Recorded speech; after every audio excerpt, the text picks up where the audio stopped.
Hello बच्चों, welcome back to my channel. कैसे हैं आप सब लोग। जो आप लोग का DSSB का अकाउंट असिस्टेंट का एग्जाम होने वाला है या फिर जो आप लोग का उत्तराखंड का अकाउंटेंट का एग्जाम होने वाला है, दोनों के लिए ही ये प्रैक्टिस सेट आप लोग के बहुत ही इंपॉर्टेंट होने वाले हैं। सीरीज जरूर से देखिएगा। इसमें जो भी क्वेश्चन हैं आपके एग्जाम के पॉइंट ऑफ व्यू से काफी इंपॉर्टेंट होने वाले हैं। तो इसके लिए लेकिन आपको चैनल को सब्सक्राइब जरूर से करना होगा, जिससे कि जो भी लेटेस्ट वीडियो आती है वो आपको आसानी से मिल जाए। साथ ही फ्रेंड्स के साथ वीडियो को शेयर भी किया करिए और कोई क्वेश्चन हो तो मुझे कमेंट कर दीजिएगा। चलिए शुरू करते हैं। इसमें फर्स्ट क्वेश्चन लेते हैं। Taxable income is determined on the basis of. कर योग्य आय का निर्धारण निम्न के आधार पर किया जाता है। Residential status, total income, citizenship, all of the above. तो बहुत ही बेसिक सा क्वेश्चन है इनकम टैक्स का। स्टार्टिंग में थोड़े से इजी क्वेश्चंस मैंने रखे हैं, जिससे कि आपका रिवीजन भी हो जाए। और ये भी क्वेश्चन इंपॉर्टेंट है, ये मत समझिए कि इंपॉर्टेंट नहीं है, ये भी क्वेश्चन इंपॉर्टेंट है और ऐसे क्वेश्चन भी एग्जाम में आते हैं। तो यहाँ पर जो कह रहा है कि जो टैक्सेबल कर योग्य इनकम होती है वो किस बेसिस पे या किस आधार पे उसका निर्धारण किया जाता है। आर्थिक स्थिति, कुल आय, नागरिकता और उपरोक्त सभी। जैसे हम सभी लोग हैं इंडिया में सिटीजन हैं, हम सबकी सिटीजनशिप जो है वो इंडियन है, लेकिन यहाँ पर जरूरी नहीं है कि उस ईयर के लिए हमारा रेजिडेंशियल स्टेटस भी हो, इंडियन में हो या फिर हम उस रेंज में आ रहे हो कि हमको टैक्स देना ही है। तो जो टैक्स निकाला जाता है, टैक्सेबल इनकम होती है, वो रेजिडेंशियल स्टेटस के बेस पर निकलती है, ना कि सिटीजनशिप के बेसिस पर। तो यहाँ पर करेक्ट आंसर क्या हो जाएगा आपका? ऑप्शन ए हो जाएगा कि जो निवासी स्थिति होती है, आवासीय स्थिति होती है, उसके बेसिस पर टैक्स लगाया जाता है, ना कि सिटीजनशिप के। अगर कोई इंडिया का नहीं भी है, कहीं बाहर से आया हुआ है, लेकिन उसमें उसमें जो शर्तें हैं, बेसिक कंडीशन है और जो एडिशनल कंडीशन है, उसमें कुछ नियम रहते हैं। आगे की जो वीडियो, आगे जो क्वेश्चंस हैं वहां पर मैंने शामिल किए हैं वो सारी चीजें। तो अगर उनको फुलफिल कर रहा है तो उसके बेसिस पर वो टैक्स इंडिया में देगा, भले ही वो इंडिया का सिटीजन नहीं है। तो यहाँ पर एक आंसर है ऑप्शन ए। चलिए नेक्स्ट क्वेश्चन पे चलते हैं। नेक्स्ट क्वेश्चन है residential status is to be determined for. आवासीय स्थिति का निर्धारण निम्न में से किसके लिए किया जाना चाहिए? पिछला वर्ष, इसको गत वर्ष कहते हैं। मेनली जो आपका लिखा रहेगा गत वर्ष लिखा रहेगा, लेकिन हो सकता है पिछला वर्ष भी लिख कर आ जाए, तो दोनों को ही ध्यान में रखिएगा। असेसमेंट ईयर, मूल्यांकन वर्ष, इसको कर निर्धारण वर्ष भी लिखा रह सकता है, तो इसको भी ध्यान में रखिएगा। इंग्लिश और हिंदी में यही प्रॉब्लम हो जाती है। अगर आप इंग्लिश में ध्यान में रखेंगे तो इजी रहता है, वहां पर एक एक पॉइंट जो रहेगा वही रहेगा, उसमें चेंजेस नहीं होते, लेकिन हिंदी में उसके कई मीनिंग निकाल दिए जाते हैं। अकाउंटिंग ईयर लेखा वर्ष है, कैलेंडर ईयर है। तो यहाँ पर जो कह रहा है कि रेजिडेंशियल स्टेटस जो होता है, निवासी स्थिति होती है, वो किस बेसिस पर निर्धारित होती है? तो असेसमेंट ईयर जिस ईयर कर लगाया जा रहा है उससे मतलब नहीं होता। जो प्रीवियस ईयर होता है जिसमें इनकम जो होती है अर्न की जाती है, इनकम कमाई जाती है, वो उस वर्ष में देखा जाता है कि आपकी निवासी स्थिति क्या है, उसी के बेसिस पे आपको टैक्स देना होता है। तो यहाँ पर प्रीवियस ईयर के बेसिस पर डिसाइड किया जाता है। एक आंसर क्या हो जाएगा? Option A. और प्रीवियस ईयर होता क्या है? जैसे कि अभी की अगर हम बात करें कि अभी आपका जो कर निर्धारण वर्ष है या फिर टैक्स का पीरियड है रहेगा, असेसमेंट ईयर रहेगा, वो कौन सा रहेगा? तो ये आपका 1 अप्रैल से स्टार्ट हो रहा है। इस तरह का क्वेश्चन भी बन सकता है, कोई एयर दे देगा, कहेगा इसका कर निर्धारण वर्ष असेसमेंट ईयर कौन सा है? तो 1 अप्रैल से अभी जो हमारा है 2025 से क्या हो जाएगा आपका 31 मार्च तक चलेगा ये। आगे का होता है एक साल, उसके बाद वाला साल कौन सा हो जाएगा? 2026। ये हो जाएगा हमारा असेसमेंट ईयर करेंट का। और अगर प्रीवियस ईयर की बात करें कि कौन सा इसका प्रीवियस ईयर कौन सा हो जाएगा, तो इसका प्रीवियस ईयर हो जाएगा जो इससे पिछला वर्ष हो जाएगा, यानी कि 1 अप्रैल 2024 से 31 मार्च 2025 तक। तो उस ईयर में जो इनकम कैलकुलेट करी गई है, अर्न करी गई है, उसको कैलकुलेट किया जाएगा और उस पर इस असेसमेंट ईयर में हमें टैक्स पे करना होगा। तो आपको क्लियर हो गया होगा कि क्या असेसमेंट ईयर है, और अगर इसका न्यूमेरिकल किताब अंकल के क्वेश्चन आता है तो आप उसका आंसर आसानी से निकाल लेंगे। चलिए नेक्स्ट क्वेश्चन लेते हैं।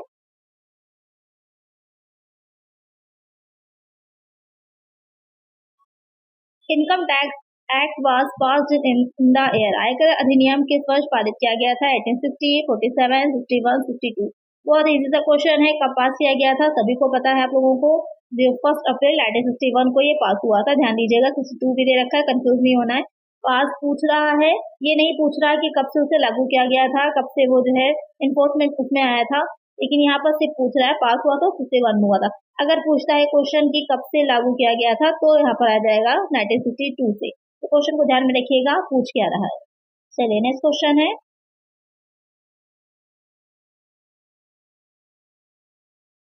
Income tax is treated as, आयकर को निम्न के रूप में माना जाता है। Direct expense, indirect, business expense, personal expense. तो यहाँ पर जो इनकम टैक्स है उसको आप ट्रीट कैसे करते हैं, बहुत ही अच्छा क्वेश्चन है, थोड़ा सा अलग क्वेश्चन है, बहुत ही सिंपल सा और इजी सा क्वेश्चन है। जल्दी से इसका आंसर आप लोग मुझे कमेंट करिए कि इसमें जो इनकम टैक्स होता है उसको किस तरह ट्रीट करते हैं। नेक्स्ट क्वेश्चन है, finance bill becomes the finance act when it pass by. वित्त विधेयक वित्त अधिनियम बन जाता है जब इसे पारित किया जाता है। Lok Sabha, Rajya Sabha, both by Lok Sabha and Rajya Sabha and given the assent of the president. तो यहाँ पर जो फाइनेंस बिल होता है, जो वित्त विधेयक होता है, वो दोनों ही सदनों के सामने रखा जाता है। मेनली जो होता है यहाँ पर जो ज्यादा जिसका ये कहें कि जिसका राइट्स होते हैं, अधिकार होता है, तो वहाँ पर वो कौन सी हो जाती है, वो आपकी लोकसभा हो जाती है।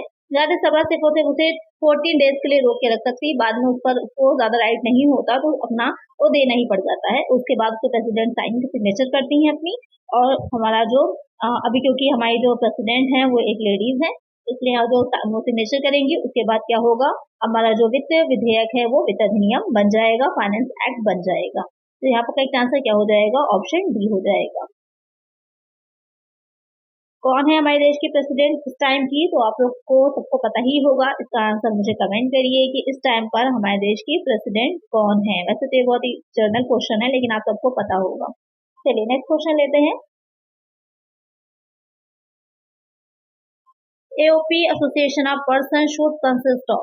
यहाँ पर कह रहा है जो एओपी होता है यानी कि व्यक्तियों का संघ होता है, उसमें क्या शामिल होना चाहिए, individuals only, person other than individual, both the above, artificial, judicial person.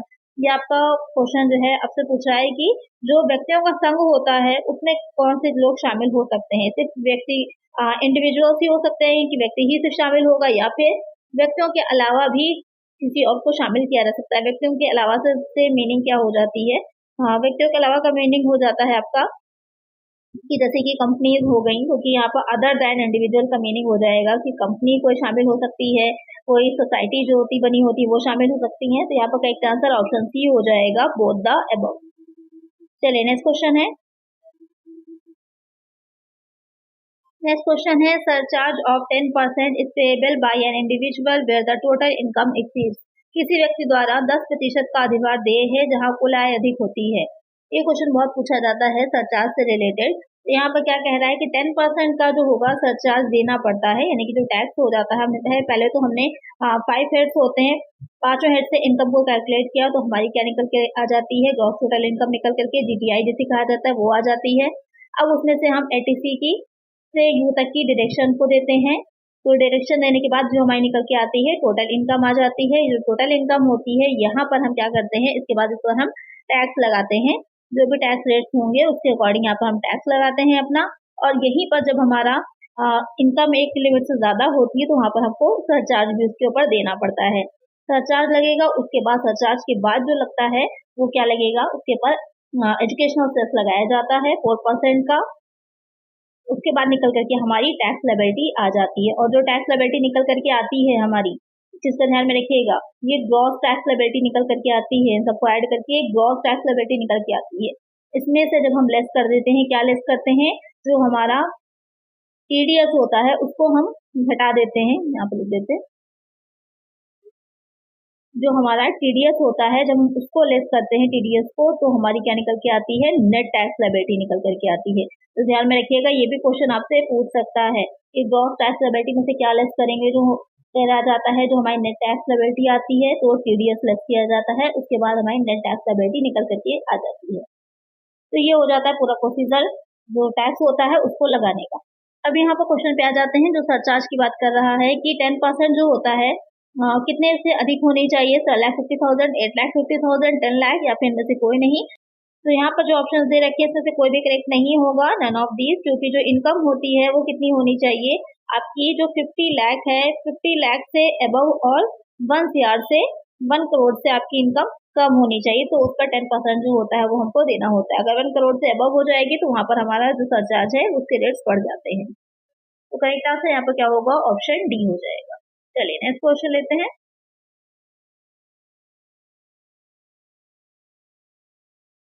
Additional surcharge educational cess of 4% is payable on. जो 4% का अतिरिक्त अधिभार शिक्षा पर होता है वो किस पर देय होता है? इनकम टैक्स पर, सरचार्ज पर या फिर टोटल इनकम पर। अभी इसका आंसर मैंने आप लोग को बताया ही है कि कैसे देय होता है। जो एडिशनल सरचार्ज होता है एजुकेशनल सेस जिसे कहा जाता है 4% का, पहले 3% था, अब 4% लगाया जाता है। तो किस पर देय होता है? तो आपका इनकम टैक्स प्लस सरचार्ज पे, यानी कि आयकर प्लस अधिभार, इस पर देय होता है। तो एजुकेशनल सेस आप में बी वाला पॉइंट जो का करेक्ट होगा, यानी कि मतलब क्या है कि अगर आप टैक्स पे कर रहे हैं तो बच्चों की शिक्षा के लिए, आप एजुकेशन के लिए उनकी भी 4% का अलग से पे कर रहे हैं, जिससे कि सभी बच्चे पढ़ सकें और आगे बढ़ सकें। यानी कि इनडायरेक्टली आप उन लोगों की जो भी स्कूल चल रहे हैं गवर्नमेंट या सेक्टर में अलग अलग उसमें, तो वहां पर आप हेल्प कर रहे हैं इनडायरेक्टली उन बच्चों के एजुकेशन के लिए।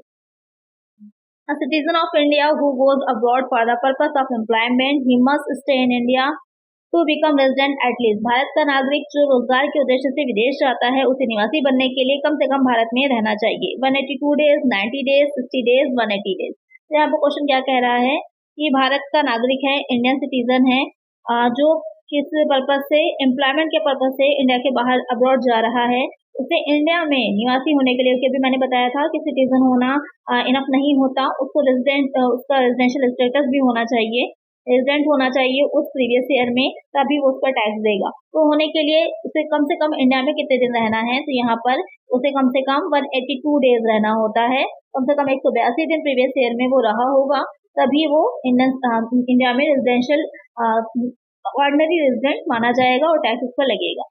यहाँ पर कुछ बच्चे कंफ्यूज होंगे कि 60 डेज भी तो है, तो 60 डेज की जो शर्त है अकेली नहीं है, पहली शर्त हो जाती है 182 डेज रहना चाहिए प्रीवियस ईयर में, और जो इसकी सेकंड वाली ये बेसिक कंडीशंस हैं आपकी, ये बेसिक कंडीशंस हैं, और जो सेकंड इसकी कंडीशन है उसमें है कि जो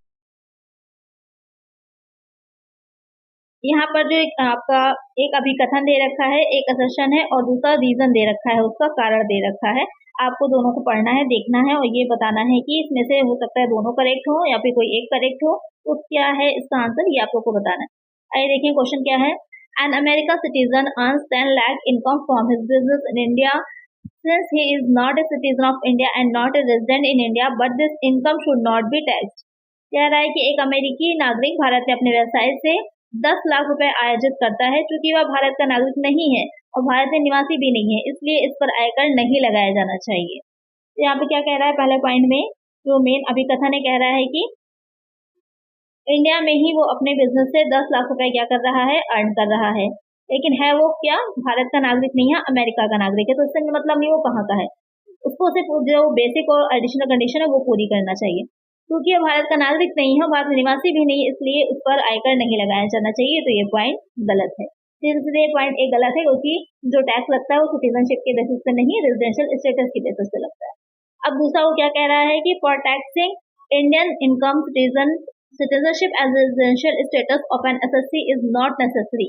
भारतीय आय पर कर लगाने के लिए करदाता की नागरिकता और आवासीय स्थिति दोनों ही आवश्यक नहीं। तो यहाँ पे ये गलत हो जाएगा, नागरिकता होना आवश्यक नहीं है, लेकिन आवासीय स्थिति, निवासी स्थिति होना आवश्यक होता है। नागरिकता आवश्यक नहीं है, लेकिन रेजिडेंशियल स्टेटस इंपॉर्टेंट है। ये दूसरा पॉइंट भी गलत है। तो क्या करेक्ट होगा यहाँ पर, both A and R incorrect, यानी कि जो कह रहे हैं असर्शन भी उनका गलत है और रीजन भी उनका गलत है, दोनों ही चीजें गलत है। चलिए नेक्स्ट क्वेश्चन है। इस तरह के क्वेश्चन भी बन सकते हैं, आप लोग को कारण और जो अभिकथन वाले होते हैं तो थोड़ा सा अच्छे से डिटेल में पढ़ना होगा। For the purpose of collection of tax income is classified into, यहाँ पर कह रहा है कर संग्रह के उद्देश्य से आय को कितने शीर्षकों में वर्गीकृत किया जाता है, 3 हेड्स में, 5 में, 4 में, 7 में। बहुत ही सिंपल क्वेश्चन है। 5 हेड्स होते हैं, 5 शीर्षक होते हैं इनकम के। कौन कौन से? इनकम फ्रॉम सैलरी हो जाता है, सैलरी से इनकम जो होती है वो आ जाएगी। सेकेंड हो जाता है आप लोगों का हाउस प्रॉपर्टी, HP शॉर्ट में लिख लेते हैं, हाउस प्रॉपर्टी से आ जाती है। तीसरी कौन सा हो जाता है, बिजनेस एंड प्रोफेशन से जो इनकम होती है, बिजनेस एंड प्रोफेशन वो हो जाएगी। फोर्थ पॉइंट में कौन सा आ जाएगा, जो कैपिटल गेन होती है, पूंजी लाभ, वो आ जाता है यहाँ पर। और फिफ्थ वाला पॉइंट क्या होगा, अदर सोर्सेज, यानी कि जो इन 4 हेड में नहीं आएगी वो अदर सोर्सेज में इनकम चली जाती है। तो ये हो जाते हैं इनकम के 5 हेड। चलिए नेक्स्ट क्वेश्चन है।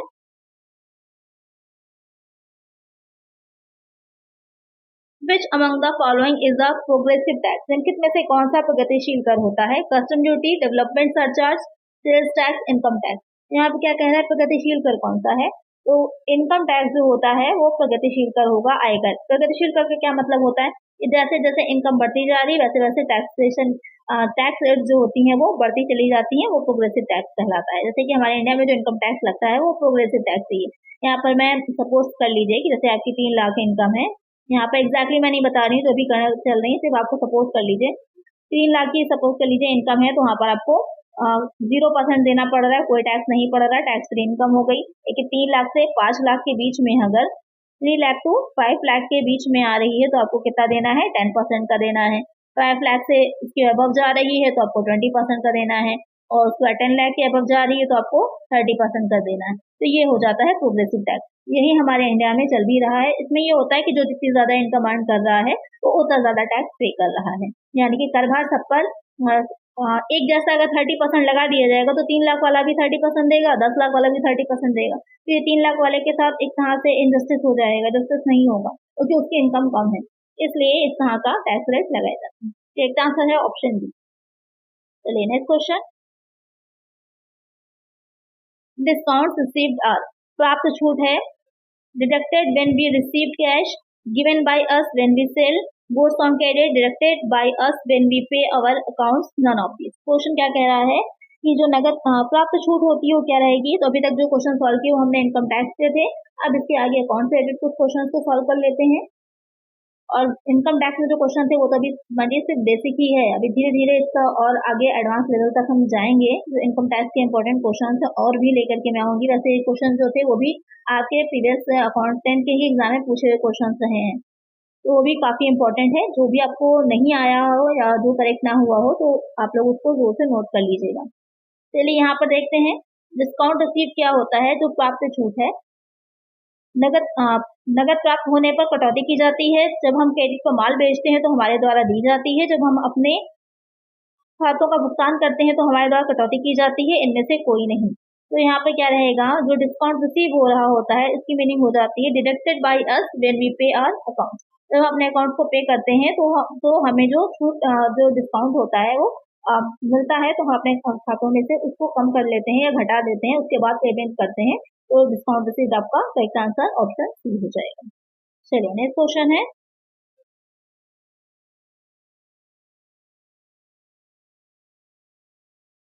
which of the following would be considered as use of fund, निम्नलिखित में से किसे धन का उपयोग माना जाता है? यहाँ पे क्या कह रहा है कि यूज ऑफ फंड कौन सा रहेगा? A decrease in account receivable, decrease in cash, and increase in account payable and increase in cash. तो यहाँ पर यूज ऑफ फंड क्या है, इसे कंसिडर करेंगे। यूज ऑफ फंड का मतलब क्या है कि आपने कुछ किसी को या तो पेमेंट किया है या तो कुछ परचेज किया है, तभी आपने फंड का यूज किया होगा। तो यहाँ पर देख लेते हैं, अकाउंट रिसीवेबल्स डिक्रीज हो गए हैं यानी कि कम हो गए हैं। तो यहाँ पर तो आपके अकाउंट रिसीवेबल्स कम होने का मीन्स है कि आपके पास कैश आया होगा। डिक्रीज इन कैश, कैश में कमी होना। इंक्रीज इन अकाउंट पेएबल, बढ़ जाने पर भी यहाँ पर नहीं रहेगा, यहाँ पर करेक्ट आंसर ऑप्शन बी हो जाएगा। जब कैश हमारा डिक्रीज होता है, नकदी में कमी आती है, तो सिंपल सी बात है या तो हमने पेमेंट किया है या फिर हमने परचेज किया है, तो अभी हमारा कैश कम हुआ है तो उसे हम यूज ऑफ फंड मानेंगे। करेक्ट आंसर हो जाएगा ऑप्शन बी। नेक्स्ट क्वेश्चन है, बहुत ही अच्छा क्वेश्चन है और बहुत ही इंपॉर्टेंट क्वेश्चन है ये वाला, आपका बहुत इंपॉर्टेंट क्वेश्चन है। डेबिट नोट और क्रेडिट नोट से रिलेटेड क्वेश्चन पूछे जाते हैं। Debit note is prepared for which transaction, debit note किस लेन देन के लिए तैयार किया जाता है? For purchase of goods, for cash sale of goods, purchase return, sales return. तो एक बात जो सबसे ज्यादा आपको ध्यान में रखनी है, चाहे डेबिट नोट की बात की जाए या फिर आपका क्रेडिट नोट की बात की जाए, दोनों ही जो नोट्स होते हैं वो रिटर्न की ही सिचुएशन में बनते हैं, चाहे वो परचेज रिटर्न हो या फिर वो सेल रिटर्न हो। तो यहाँ पर सीधे सीधे परचेज ऑफ गुड्स को आपको हटा देना है या फिर कैश सेल वाला पॉइंट तो हट जाएगा। बात सिर्फ रिटर्न की जाती है इसमें, या परचेज रिटर्न हो या फिर सेल्स रिटर्न हो। अब एक चीज क्लियर हो गई आपको, तो ये 2 पॉइंट तो बाहर हो गए। अब आते हैं इन 2 पॉइंट्स पर, ये कब यूज होता है डेबिट का और कब यूज होता है क्रेडिट का। तो यहाँ पर जो डेबिट नोट होता है वो यूज किया जाता है जब हमारा परचेज रिटर्न होता है। जब हमारा परचेज रिटर्न होता है तो हम डेबिट नोट का यूज करते हैं। यहाँ पर लिख लीजिए ताकि आपको अलग से याद रहे। परचेज रिटर्न में हमने कुछ परचेज किया था, हम उसको रिटर्न कर रहे हैं किसी रीजन की वजह से, तो वहां पर हम डेबिट नोट बनाते हैं। और जो क्रेडिट नोट होता है वो हमारा सेल्स रिटर्न में होता है। जब सेल्स जो भी हमने सेल किया है अगर वो रिटर्न में आ रहा है तो यहाँ पर वो सेल्स रिटर्न में होता है। तो यहाँ पर करेक्ट आंसर हो जाएगा ऑप्शन सी। चलिए नेक्स्ट क्वेश्चन है। यहाँ पर अकाउंटिंग इक्वेशन दे रखी है, बहुत ही इजी है, आप सबको पता है इसके बारे में। बहुत ही बेसिक सी चीज है जो मैंने स्टार्टिंग की क्लासेस की वीडियो में आप लोग को बताया था कि विच equation is followed by accounting equation approach for sole proprietorship. लेकिन ये क्वेश्चन बहुत पूछा जाता है, बार बार पूछा जाता है। एकल स्वामित्व के लिए कह रहा है कि लेखांकन समीकरण दृष्टिकोण के द्वारा किस समीकरण का अनुसरण किया जाएगा। Asset is equal to liability into owners equity, आपको पता है ये गलत है। Asset is equal to liability plus owners equity, ये वाला तो पॉइंट सही है। लायबिलिटी अपॉन कैपिटल, ये भी गलत है। और लायबिलिटी में से शेयरहोल्डर्स इक्विटी घटा देंगे, ये भी गलत है। कौन सा सही है? जो संपत्तियां होती हैं लायबिलिटीज और ओनर्स इक्विटी के इक्वल होती हैं। तो करेक्ट आंसर हमारा ऑप्शन बी हो जाएगा। तो इतना इजी क्वेश्चन है, उतने ही बार ये रिपीट भी होता है। चलिए नेक्स्ट क्वेश्चन है। यहाँ पर जो क्वेश्चन आपका दे रखा है, यहाँ पर 4 आपके पॉइंट्स दे रखे हैं, आपको ये बताना है कि इसमें से कौन सा पॉइंट जो है वो ट्रू नहीं है। Which of the following is not true, कौन सा सही नहीं है, सत्य नहीं है, आपसे ये पूछ रहा है। आइए देखते हैं। Accounting information is useful only to the management, कह रहा है कि जो लेखांकन जानकारी है केवल प्रबंधन के लिए उपयोगी है। तो एक बात बताइए, जो अकाउंटिंग हम कर रहे हैं क्या वो सिर्फ मैनेजमेंट के लिए ही इम्पोर्टेंट होती है? आप लोगों ने ग्रेजुएशन में भी पढ़ा होगा कि अकाउंटिंग का इम्पोर्टेंस क्या है, उसके एडवांटेजेस क्या हैं, किसके किसके लिए होते हैं। तो सिर्फ मैनेजमेंट के लिए हो ओनली लगाए ना यहाँ पर, तो यहाँ पर सिर्फ मैनेजमेंट के लिए हो, ये वाला पॉइंट ही गलत हो जाता है आपका। बाकी भी देख लेते हैं। Under cash basis of accounting no adjustments are made for outstanding expenses and account income. लेखांकन के नगद आधार के तहत, तो यहाँ पर कह रहा है कि जब हम बेस ले रहे हैं अकाउंटिंग के लिए कौन सा, कैश का, तो हम वहां पर किसी भी तरह के जो बकाया या फिर अर्जित आय होती है उसका कोई एडजस्टमेंट नहीं करते। करेक्ट है, ऐसे तो किया जाएगा, डिपेंड करता है किस बेसिस पर बना रहे हैं। तो आप नगद आधार पर बना रहे हैं तो नहीं किया जाता। करेक्ट है। लेखांकन व्यवसाय की भाषा है, ये भी सही है कि accounting is the language of business. फिर नेक्स्ट है कि सीधी रेखा पद्धति का पालन करते हुए कुछ वर्षों में संचित मूल्य ह्रासमान शेष पद्धति के तहत गणना की गई राशि से अधिक होगा। Depreciation accumulated over few years following straight line method is more than that calculated under diminishing balance method. सही है। यहाँ पर जो डिमिनिशिंग बैलेंस मेथड होता है उसमें क्या होगा कि जो भी हमने निकाला होता है, सपोज कर लीजिए हमारी 2 लाख की हमारी अगर एसेट है, उस पर हमारा 20,000 का डिप्रिसिएशन आया, तो वो 20,000 नेक्स्ट ईयर के लिए वो 20,000 को हम लेस कर देंगे। अब जो हमारा निकलता है वो 1,80,000 पर डिप्रिसिएशन चार्ज किया जाएगा। तो आप देखेंगे कि इसका 10% निकालेंगे तो 18,000 निकल करके आ जाएगा। तो क्या हो रहा है, जो डिप्रिसिएशन निकाल रहे हैं वो कम होता चला जा रहा है। लेकिन जो हम इस मेथड से निकालते हैं स्ट्रेट लाइन में, तो यहाँ पर सीधा 10% ही रहेगा, तो फर्स्ट ईयर में भी 10% आएगा, सेकेंड ईयर में भी हमारा 20,000 आएगा और सेकंड ईयर में भी 20,000 ही आएगा, चेंजेस नहीं होंगे। ये पॉइंट भी आपका करेक्ट है। तो यहाँ पर यही वाला फर्स्ट पॉइंट ए नंबर जो है वो गलत हो जाता है कि सिर्फ मैनेजमेंट के लिए ही उपयोगी है, ये गलत है। ओनली लगा है इसलिए ये वाला पॉइंट आपका गलत हो जाएगा। करेक्ट आंसर है ऑप्शन ए। चलिए नेक्स्ट क्वेश्चन है।